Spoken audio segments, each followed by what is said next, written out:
মানুষের প্রত্যাশার আসলে শেষ নেই। গত বছরের কাজগুলো স্বীকৃতি এই বছর পাচ্ছি, এই বছরের কাজগুলো স্বীকৃতি হোপফুলি আগামী বছর পাবো। এই নাটকটা দিয়ে প্রথমবারের মতো আমি বরিশালের ভাষা ট্রাই করেছিলাম এবং এটা আমার ফার্স্ট বরিশালের ভাষার নাটক। সো এই নাটকটা আমার জন্য অনেক স্পেশাল ছিল। নাটকটা করতে অনেক কষ্ট হয়েছে, মানে শুটিং করতে যতটা কষ্ট হয়, শুটিংয়ের সময় আমি সবসময় চিন্তা করি আমি কেন এত গরমের মধ্যে এত কষ্ট করে শুটিং করতেছি। তারপরে যখন সেই কাজটার স্বীকৃতি পাই, সেই কাজটার জন্য যখন অ্যাওয়ার্ড পাই, নমিনেশন পাই, তখন সেই কষ্টগুলো মনে হয় যে না, এরকম কষ্ট আরও করা উচিত, এরকম কষ্ট আরও করব।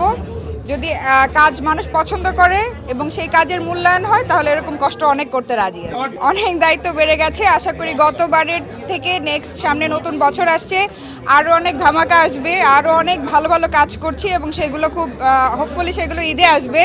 সো সবগুলো কাজ সারপ্রাইজ থাকুক। গত বছরের কাজগুলো স্বীকৃতি এই বছর পাচ্ছি, এই বছরের কাজগুলো স্বীকৃতি হোপফুলি আগামী বছর পাবো, সেটা নিয়েও আমি আশাবাদী। দেখা যাক। এবং পেয়েছি অনেক ভালোবাসা দর্শকের, এবং এই দর্শকের হারাইনি কিছুই।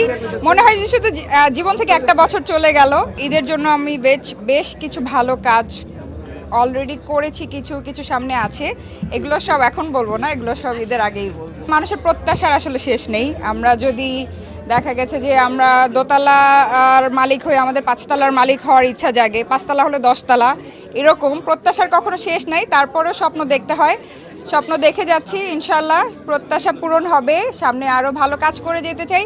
আমার কাজ নিয়ে আমি হ্যাপি, আমার দর্শকরাও হ্যাপি। দর্শকদের ভালোবাসাটার জন্যই এত কাজ করা আসলে। মেকআপের যে অ্যাসিস্ট্যান্ট, ওকে আমি বলছি এই ডায়লগটা কী হবে বল, ও মেকআপ করতে স্যার বলতেছে এটা এরকম হবে, ওইটা ওরকম হবে। তো আমি পুরো ইউনিট আমাকে অনেক হেল্প করেছে। আর মোশাররফ ভাই তো আছেই, মোশাররফ ভাই খুব হেল্প করেছে, ডিরেক্টর হেল্প করেছেন।